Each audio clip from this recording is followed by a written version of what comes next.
Hola, buenos días. Soy el químico Daniel Manuel Grifaldo Maldonado, encargado del área de autoinmunidad del Laboratorio Clínico del INER. En esta ocasión les estaré hablando acerca de las enfermedades autoinmunes, el abordaje que damos nosotros por el laboratorio. En este caso veremos pruebas de screening y pruebas para anticuerpos específicos como ELISA e Immunoblot. Para empezar veremos qué es la autoinmunidad. La enfermedad autoinmune es aquella en la que el sistema inmunitario produce autoanticuerpos para atacar a los propios tejidos del cuerpo. Esto va a producir diversos síntomas dependiendo hacia dónde van dirigidos los autoanticuerpos, que pueden ser desde leves a intensos. Estos autoanticuerpos son producidos debido a la pérdida de la tolerancia del sistema inmune. Algunos de los síntomas frecuentes de la enfermedad autoinmune pueden ser problemas de concentración, fiebre recurrente sin explicación, fatiga, dolor abdominal y problemas digestivos, dolor e hinchazón articular y problemas cutáneos. Definamos primero qué es la tolerancia inmunológica. El sistema inmunológico requiere respetar a los componentes propios del cuerpo, por ello va a necesitar un autocontrol desde su inicio, desarrollo y fin.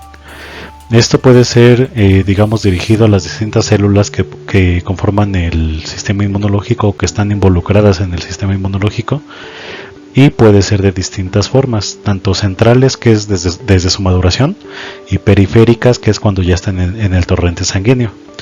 Pueden ser linfocitos T, linfocitos B o células NK las que requieran esa regulación, y puede ser por diversos mecanismos, como la de lesión clonal, anergia linfocitaria o regulación por células T reguladoras. Aquí tenemos un ejemplo de cómo se da la maduración de los linfocitos T en el timo, donde vamos a tener una célula presentadora de antígeno que va a estar probando a estos linfocitos T que están madurando contra distintos antígenos, tanto propios como extraños. Si el linfocito T reconoce algo propio, se le va a dar una señal de lisis que lo va a llevar a la apoptosis o muerte. En el caso de que reconozca algo extraño, no se va a dar esa señal de lisis y el linfocito T puede madurar hasta que pueda abandonar el timo a circulación periférica. Esta tolerancia inmunológica se puede perder por distintos mecanismos. Uno de ellos es el contacto de células autorreactivas con antígenos que normalmente no son accesibles al sistema inmune, como puede ser en el daño tisular. Hay algunas zonas que son privilegiadas del cuerpo, como pueden ser la cámara anterior del ojo, la retina, los testículos o el útero. También puede deberse a una fuerte activación de linfocitos B enérgicos por linfocitos T autorreactivos que van a provocar que estos salgan del reposo y generen anticuerpos contra antígenos propios. Además tenemos la activación masiva de linfocitos T y B como consecuencia de infecciones. Esto debido a superantígenos presentes en bacterias que van a provocar un aumento de citocinas activadoras o moléculas coestimuladoras, como puede ser también el caso de COVID, donde se llevaba a cabo una descarga de citocinas y el cuerpo, para resolver esa infección, perdía esa tolerancia inmunológica para sacar todo el ejército que tenía disponible, y después, una vez que se resolviera la enfermedad, resolver también esas células que estaban reaccionando contra algo propio. Como último punto tenemos también el mimetismo molecular entre antígenos patógenos y antígenos propios.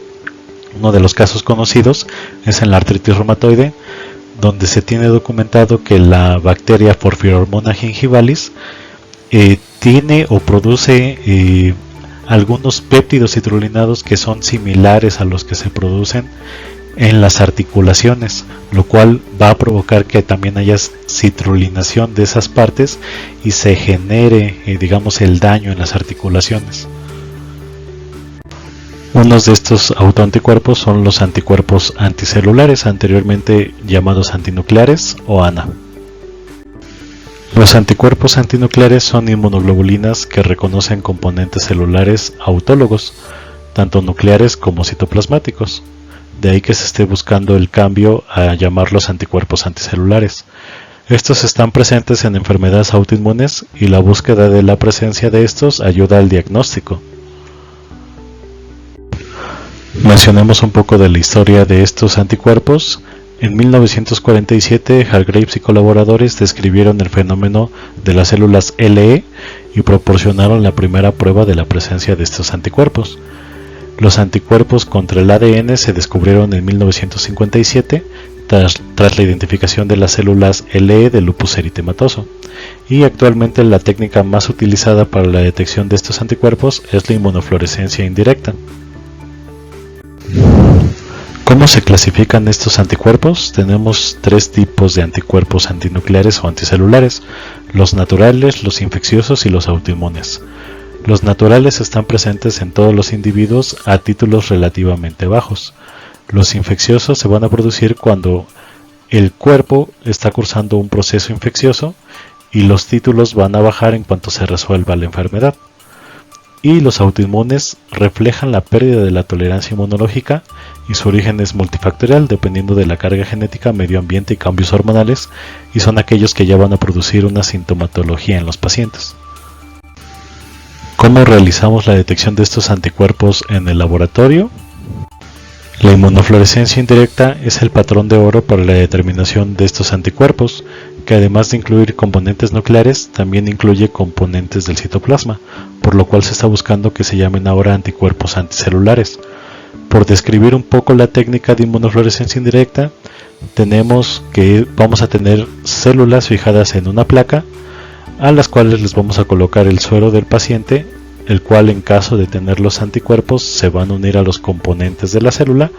Después le vamos a colocar un anticuerpo secundario contra la IgG humana que va a estar unido a un fluoróforo, lo cual al momento de que nosotros le hagamos incidir un rayo de luz se va a excitar y luego va a emitir una luz que nosotros vamos a poder ver en el microscopio, y vamos a poder ver la fluorescencia que tienen estas células y los patrones que pueden observarse.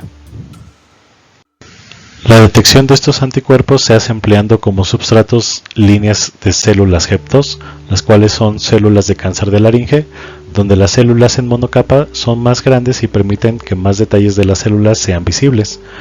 En el laboratorio utilizamos una variante que son las células HEP2010, las cuales son más grandes que las células convencionales, además de tener 10 veces más células en mitosis.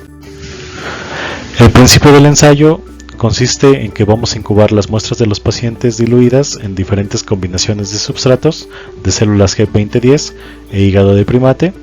En los casos de que haya reacciones positivas, los anticuerpos específicos se van a unir a los antígenos presentes en la célula, y durante una segunda fase de incubación se van a unir los anticuerpos antihumanos marcados con fluoresceína para su posterior lectura al microscopio de fluorescencia. Para la lectura de este tipo de pruebas tenemos que tener en cuenta algunos conceptos básicos, como puede ser la estructura celular en cuanto al núcleo, citoplasma y los organelos que componen a la célula, como pueden ser la membrana nuclear, los nucleolos, las mitocondrias, los lisosomas, el aparato de Golgi, las fibras del citoesqueleto como pueden ser actina, bimentina, tropomiosina, vinculina, los centriolos, la membrana celular, los ribosomas y el retículo endoplásmico, así como los componentes del núcleo. Además tenemos que tener en cuenta las distintas fases de la división celular o mitosis, como pueden ser la profase, prometafase, anafase, telofase y todo lo que ocurre en ellas. En la profase los cromosomas se van a condensar, se van a hacer visibles y las fibras del huso van a salir de los centrosomas. La envoltura nuclear se va a descomponer y los centrosomas se van a mover hacia los polos opuestos. En la prometafase los cromosomas continúan condensándose, los cinetocoros aparecen en los centrómeros y los microtúbulos del huso mitótico se van a adjuntar a estos cinetocoros.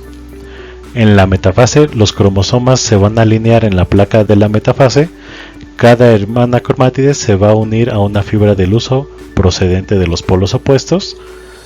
En la anafase los centrómeros se van a dividir en dos, las cromátides hermanas se van a tirar hacia polos opuestos y ciertas fibras del huso van a comenzar a alargar a la célula. En la telofase los cromosomas llegan a polos opuestos y empiezan a descondensarse. El material de envoltura nuclear va a rodear a cada juego de cromosomas, el huso mitótico se va a romper y las fibras del huso van a continuar empujando y separando los polos. Como último paso tenemos la citoquinesis, en la cual el surco o escote va a separar a las células hijas.